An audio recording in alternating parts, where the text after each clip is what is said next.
At the end of yesterday's show, we told you it was almost a national holiday. The release of the AP Top 25 in the preseason ahead of the 2024 college football campaign. Today, our reactions to the rankings. Let's show the poll right here, right now, to make sure that everybody can see it.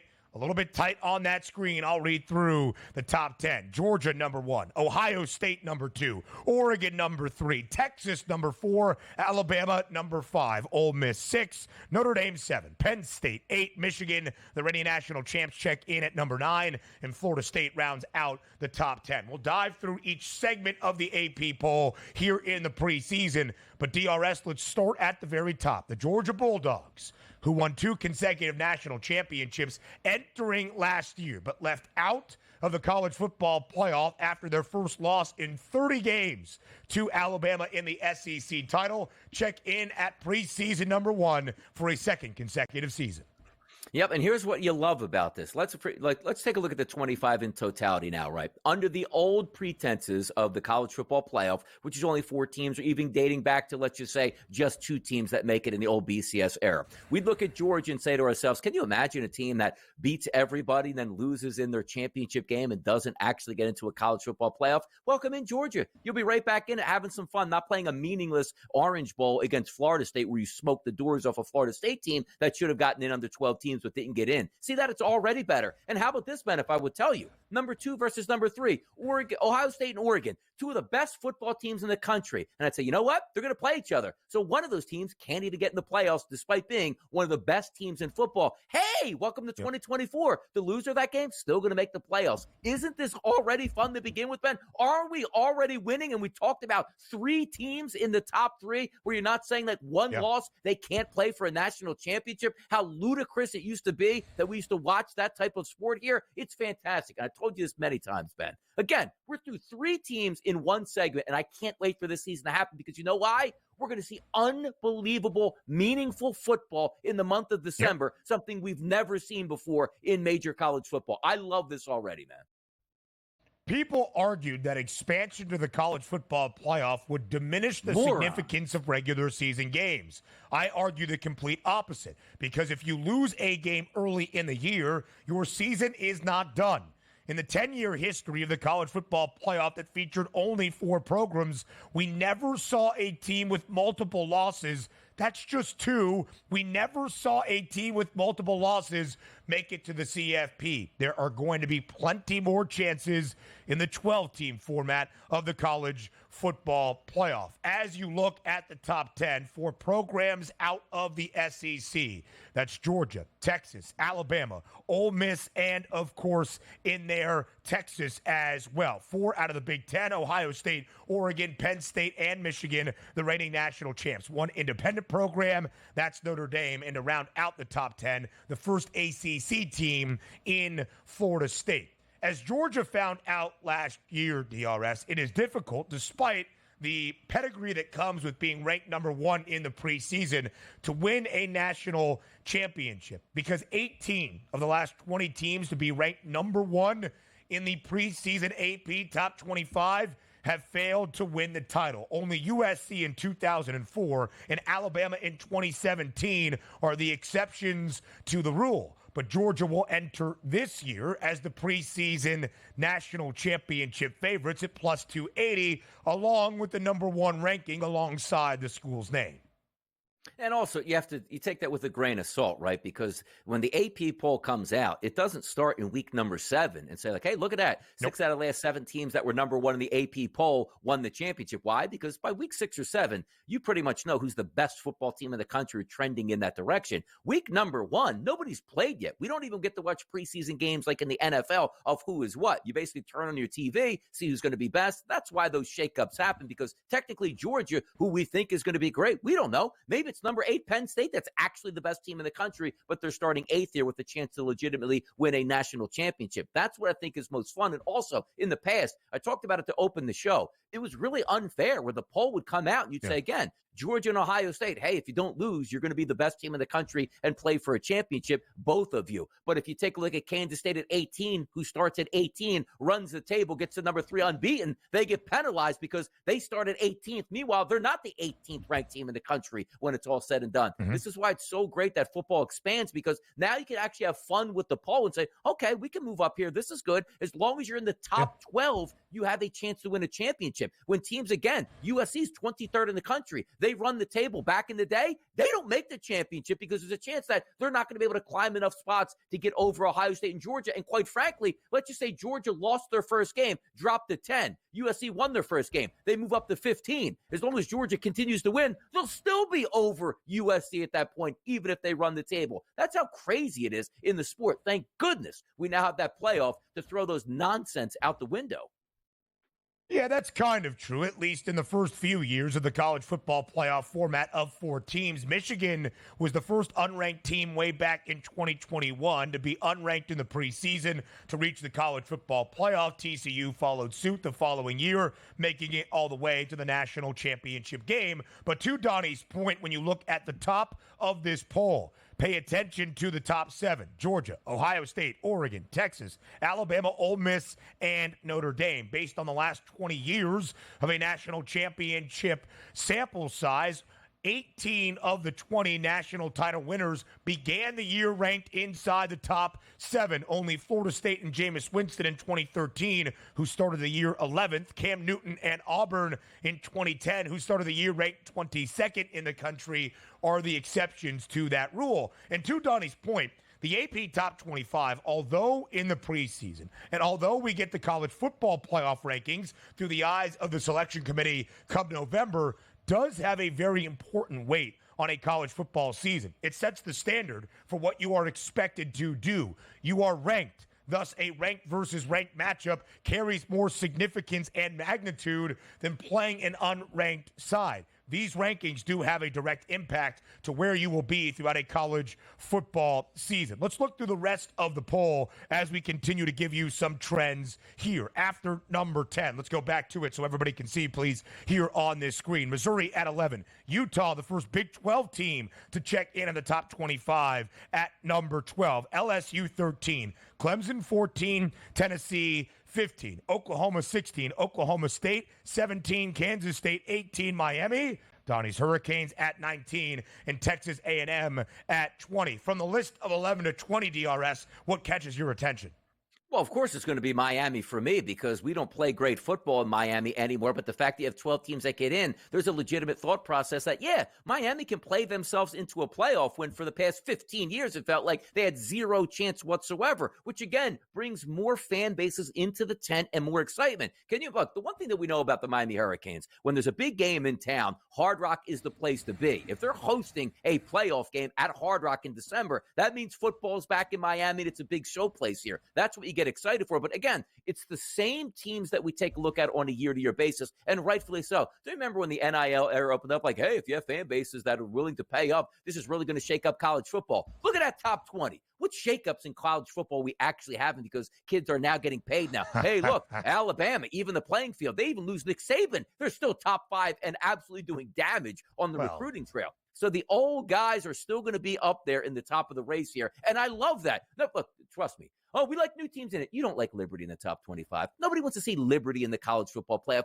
We want to see the old heads, the blue bloods, rocking this party. And that's what we're going to get. It's just incorrect, first and foremost. And Liberty, although not ranked in the AP Top 25 in the preseason, has a great opportunity now with the new format of the college football playoff. I thought you would have read that in your preseason magazine. Alabama, in fact, ranks outside of the top 4 in the AP preseason poll for the first time since 2009, a long time ago, despite the Crimson Tide checking in at 5th in the country. Plenty more around the AP Top 25 up next. Some more rankings, reactions around the AP Top 25. The preseason poll is now out in front of a 2024 college football campaign. Let's list off the final 5 teams that we did not mention at the bottom of the poll with some more trends you need to pay attention to. Donnie asked for some newcomers because the old heads Redheads are all there. How about Arizona being ranked in the top 25 in the preseason for the first time since 2015? Kansas ranked in the preseason AP poll for the first time since 2009. USC number 23, NC State 24th. And Iowa rounds out the preseason AP top 25 at number 25 for the second consecutive year. All right, now to some of the trends that you need to know. Donnie, we talked about the top 7 being the teams to pay attention to in the national championship race. How about just correlating the odds to the top 10? National championship odds on the FanDuel Sportsbook. Georgia is the favorite at plus 280. Georgia ranks number 1. Ohio State number 2, second best price to win a title. Oregon number 3, third best price to win a title. Texas number 4, fourth best number to win a national championship. Alabama and Ole Miss 5 and 6, 14-1, 14-1 in both spots. LSU really is the only changeup from the AP top 10 to what we see here on the national title list. 18-1 on the Bayou Bengals. That right there tied for the 7th best number alongside Notre Dame. But LSU, the only team listed here in the top 10 of the national championship prices that ranks outside of the top 10 in the AP preseason poll. LSU checks in at number 13 in the country. It's kind of interesting to see because with the changes of the actual conferences, right? It's like, hey, Georgia and Ohio State, fantastic, SEC and the Big Ten. But then you see Oregon, hey, look at that, the Pac-12's involved, only to realize that Ohio State 2, Oregon 3, they're now 2 Big Ten teams. Hey, look, Texas going to represent the Big 12 as number 4. No, they're going to represent the SEC, so 1 and 4. Alabama, Ole Miss, LSU, SEC. So some of these top dominant teams here. And this is what you like too, though, because if you are a team that's looking to go into a power conference, this is what I always joked about. Like, why would you want to fight tooth and nail to get to the SEC? I understand the payday at the end of the season, but you can also have big paydays for your university if you have a great football team that continuously just makes the playoffs. You get more advertising revenue, a bigger national stage. So when you say to yourself, well, why in the heck would Oregon want to go to the Big Ten and now have to play better football teams? Well, now there's 12 teams in there and there's more money and a legitimate chance to make it into the final numbers. It's the same thing we took about Oklahoma. Just stay in the Big 12 at this point. Why would you want to go anywhere at this point? Well, the changes that are made from these other conferences, you can make money now. It didn't make sense to me. Top 2, top 4 get in. Stay in the easiest conference you can possibly be with a legitimate chance to make it in. So at least now we're seeing these teams head into the big conferences and saying, okay, we can probably afford 2 losses now as opposed to 0 and still have a chance to play for the championship, which is all you can ask for. That's what I like to see, but it still is interesting to see that top 5 and be like, oh, look at the old conferences they used to be in, only realizing now we're more condensed into the same conferences. 4 out of the SEC in the top 10, 4 out of the Big Ten, the independent program that is Notre Dame, in ACC, Florida State rounding out the top 10. You can see how heavily skewed it is by the numbers. Of course, conference realignment done for only one reason. That's the economic engine that is TV revenue in college football. Oregon was making just over $30 million, if that in the Pac-12. They are set to make more than $70 million based on TV revenue now in the Big Ten. Here is the top 25 by the numbers. The SEC has 9 teams, by far the most. Texas A&M rounds out the list from the SEC. They check in at number 20. So all 9 schools out of the Southeastern Conference in the top 20. A&M, though, has now been ranked in the preseason top 25 for the last 6 seasons in a row. 4 of the previous 5 years under Jimbo Fisher, they ended the year unranked. Now it's Mike Elko at the helm in College Station. The Big Ten has 6 teams. That includes USC and Iowa, rounding out the top 25 at 23 and 25. And, Donnie, here's one that really stands out to me. Despite not having a team ranked inside the top 12, or inside the top 10, Utah at number 12 leads off the Big 12, and they have 5 programs there. It speaks a little bit to the depth in the quality of the Big 12 Conference, which will be a fascinating conference championship race this year. Oklahoma State, Kansas State, Arizona, and Kansas, those other 4 teams, along with Utah, who leads the conference in the rankings. Yeah, when you see a couple of those top teams leave, other teams have to fill in here and then claim their stake to, yes, now we're a top 10, top 15 program. Deservedly so. We'll see it play out in the football field, but now you can see that path a little bit clearer to a Big 12 title, a little bit more parity, and also more money at the end of that rainbow because more teams have a legitimate chance now to make that college football playoff and get a piece of that pie for the conference. So it's wins all the way around. Nothing was better than expansion here, getting to 12 teams. It's just a shame that it took so long to get here. College football is going to be a much better sport because many teams are in it. And I'll just leave you with this on that end of it. Like, imagine in the NFL, Ben, Thursday night football, banner ceremony in Kansas City, the Baltimore Ravens come to town. On banner night, game number 1, Baltimore wins.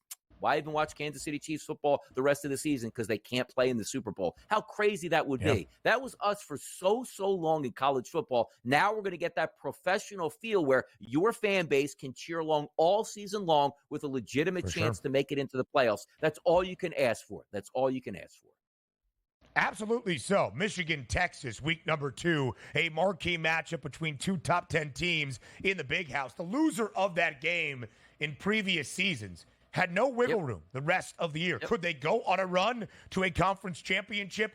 For sure. But now the wiggle room is there, which adds significance to games throughout the entirety of the regular season, not just a spotlight in one place. Let's look at the conference odds. We will continue to do so on the other side of the break. Clemson checks in at 14th in the country. They have only won 1 of the last 3 ACC championships after a span of winning 6 in a row up until the 2021 season. And despite Dabo Swinney and Clemson losing 4 conference games a year ago, they still check in at number 14. They have been ranked in the preseason AP poll for the last 11 consecutive seasons. They have finished the previous 10 years also ranked, despite the disaster that is happening in Clemson, South Carolina. Second best price, but Florida State remains the favorite. Plenty more around the conference odds up next and what it means for the college football playoff here on the Early Line. The preseason AP poll is out, and it's a new era in college football in 2024. No longer the Power 5. As we say goodbye to the Pac-12, it's a Power 4 atop college football. In the ACC, Florida State a 3-1 favorite to win a conference title. Clemson, second best price. Both teams ranked inside the top 15. FSU 10, Clemson at number 14 nationally. The two top teams you see out of the Big Ten ranked second and third. Ohio State ranked in the top 5 for the 8th consecutive preseason poll. At number 2, 4 of those 8 years. Oregon, its first year in the Big Ten, checks in at number 3 in the AP poll. Utah, the highest-ranked Big 12 team, at number 12 in the country. K-State inside the top 20 as well. The Utes, the favorites, plus 320. K-State at 4-1. Georgia, the number 1 team in the country. The favorite to win the SEC at a plus 170 number. Texas, less than $2 behind. The Longhorns, number 4 nationally. Second best price to win the Southeastern Conference Championship. Let me ask you this question, too, because, again, just reading up on teams entering into the season, talking about the top 25, who can actually win the conferences. But so many times in the past, like you looked at each division per the conference itself. Yeah. Can you update the people, Ben, on the conferences themselves? Because it's not like in the past, I think in a lot of these where you win the East or win the West, the legends and the leaders, whatever it was in the Big Ten. How does that actually work now? Is it just the top 2 teams in some of these conferences playing the championship? And what happens if they don't play each other at that point, where it's like, well, what are the tiebreakers almost? It's crazy. At the power conference level, there are no longer divisions in any of the leagues. So it's the 2 best win percentages in conference action. They will play for a conference championship and try to earn one of those automatic bids to the college football playoff. Of course, in the new 12-team era, 5 automatic berths for the 5 highest-ranked conference champs based on the preseason poll and what we know out of the College Football Playoff Selection Committee. The 4 power conference champions more than likely will have a seat at the table, being the 4 highest-ranked conference champs, which leaves room for the highest-ranked group of 5 champion, like a Liberty out of Conference USA, potentially a team out of the AAC like Memphis. Boise State, the champions of the Mountain West. They were receiving votes in the preseason AP Top 25. So that's the format now, DRS, on a conference-to-conference situation. Divisions are gone, at least at the power level. Yeah, it's going to be interesting to see how it does come down the stretch. Usually the cream does rise to the top, but again, with the expanded playoff, it sort of lessens that impact here. It's like, hey, look, we got a raw deal. Yep. We can't win the Big Ten championship outright, but how about this? We're slotted in the 10th overall seed now in the college football playoff. So you do get some of those bonuses, because you can imagine that too, No doubt. an undefeated team in the Big Ten who doesn't get to play for the championship, therefore is left out of the national championship picture, how crazy that would be. So things are working their way into form here, just again, because we have the expanded playoff. Even if you don't get that, hey, we want to win the Big Ten first, the ultimate prize is the national championship, and you can still go there even if you have a great season and get phased out of that title game. Multiple routes now, because although the selection committee of the CFP never really stuck to a certain criteria, it was pretty easy to see based on sample size prior to last year in the 4-team history of the college football playoff. If you were a one-loss Power 5 conference champion, you were more than likely going to make it to the college football playoff. Now there are so many different avenues with the 7 at-large bids as well. So not only what it will mean from a team and program perspective, but the individual races for a Heisman Trophy. There was a pedigree based on what we knew in the 10-year history of the 4-team format of the college football playoff. Lead your team to a conference championship or a CFP appearance. Now there's so many more opportunities to be a part of the college football playoff field. Oregon's Dylan Gabriel, who last year was at Oklahoma, enters this year as the Heisman Trophy favorite. DRS, it's the first time in the last 3 years of college football that we do not have a returning Heisman Trophy winner. Bryce Young 2 years ago, Caleb Williams a season ago. Yeah, look at the parity out there, right? 7-1 plus 750, 10-1, 14-1, 14-1, 14-1, 14-1. How about that? So you should have a pretty exciting finish. And also, again, usually it's the best team and the best player. You lose a game early, maybe you don't factor so well into the Heisman. You can't have that. Like the end of the season when you're having at the Downtown Athletic Club, these teams are going to be in the playoffs. You still are going to have those big game environments that you can play on a week-to-week basis, which basically you can get your Heisman moment multiple times, Ben, in a single season. Yep. DRS, from the odds perspective in college football, it's always about a path. You can really lay out a path and correlate odds to it. Now there seems to be plenty more pathways with all the changes and the adaptations we have to make this year in college football.